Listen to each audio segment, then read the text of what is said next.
Ignoring po, Junovinia po, Kagawad po. Mariblo. Morning po. The representatives of the officers of Barangay Mariblo are recognized.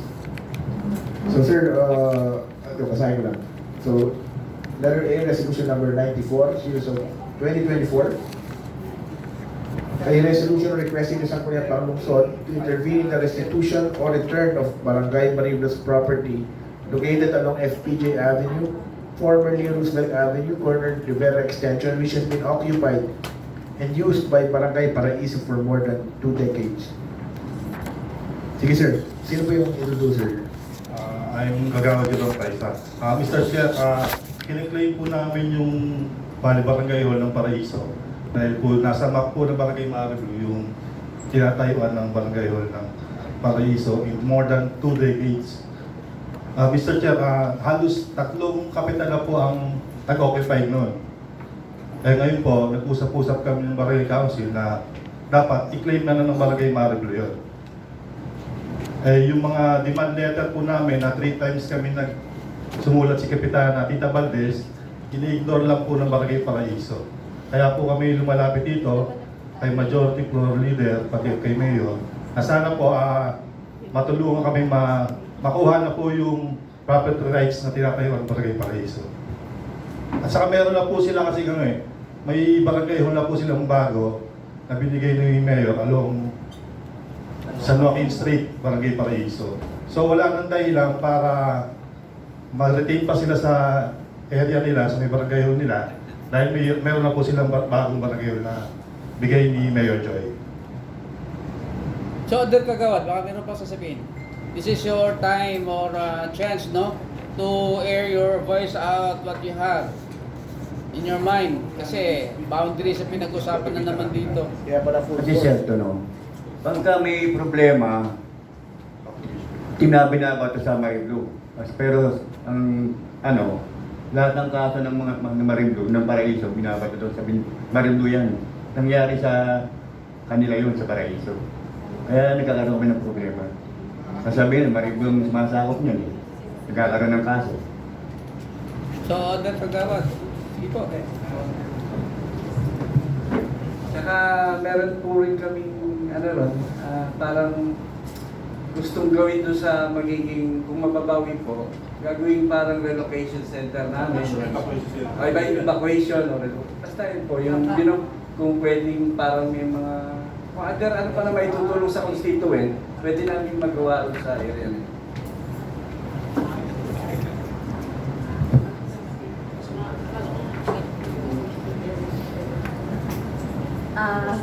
Sir, regarding naman po sa pagkuha po ng mga business permit po dun sa area na nakasakop po doon, hindi na po kasi sila sa amin kumukuha ng permit sa Barangay Paraiso na po. So yun po yung isa pa po sa concern din po namin. Pagmula po nung ako yung naging secretary doon, hindi na po sila sa amin kumukuha kasi ang claim po nila is sa kanila nga daw po na kumukuha ng mga business permit po. Yun po. Okay na po, wala na po. Okay, Mr. Chair, nasa discussion na tayo, ha? Okay.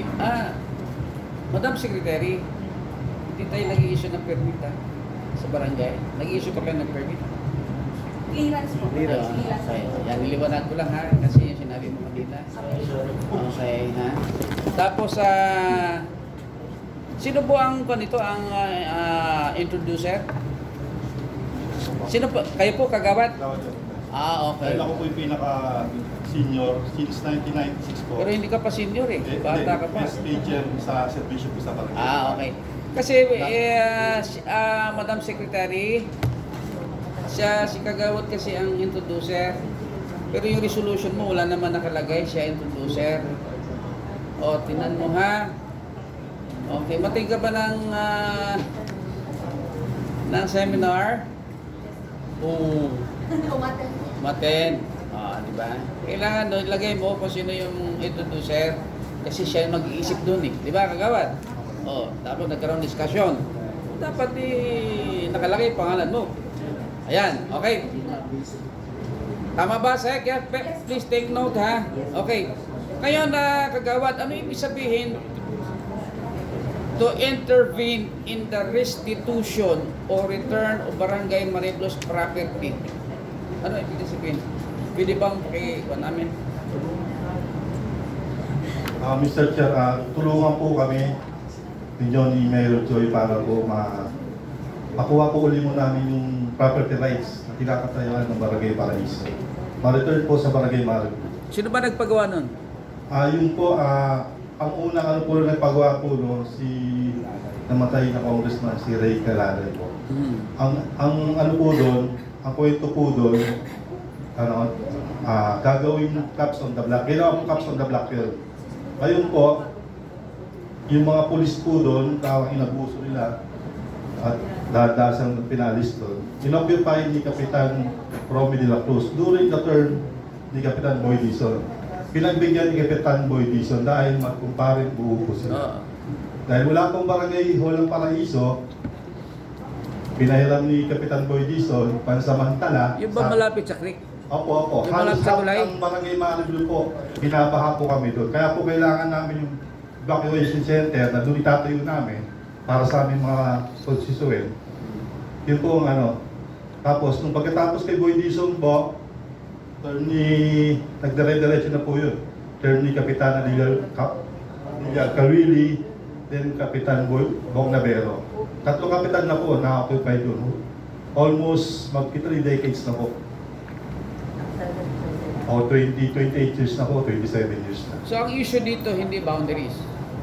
Hindi po boundaries. Kundi yung Occupied po yung talaga namin yun. May map po nasa yung ano po. property mismo Opo. na kinonstruct doon. Yun ang Opo. yun ang issue dito. Opo.